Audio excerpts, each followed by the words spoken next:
Hi everyone, Radhe Krishna. तो मु बनैबी आज नाली चाह। कहते ना सकाल जदि चाटा भल हुए दिनटा बहुत भलरे जाए।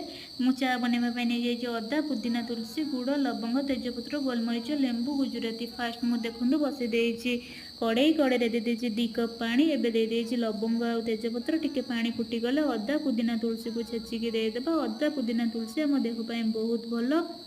यहाँ थे ट्राए करूँ देखूँ केमी लगुच। एवं पानी फुटीगला देदेबा कि गुड़ माने टेस्ट अनुसार आप जी मिठा खाइबे से देवा। गुड़ टी फुटीगले देदेबा चाह गुंड गोटे मिनिट फुटीगले से गोलमरीच गुजराती को छेचिकी देदेबा। देखो केते सुंदर स्मेल आसूची। एबे चाह को छाणीदेबा से लेंबू पकईदेबा। देखो केते टेस्टी चाह थे बनातु। यहाँ देहपाई बहुत भल। तो आपण मैंने भी यही थे नाली चाह बनातु, पीअतु, समस्त को पीअतु। देखो केमी लगुच। यहाँ तो आम देहपाई बहुत भल। आप थे ट्राए करूँ जदि मोर भिडियो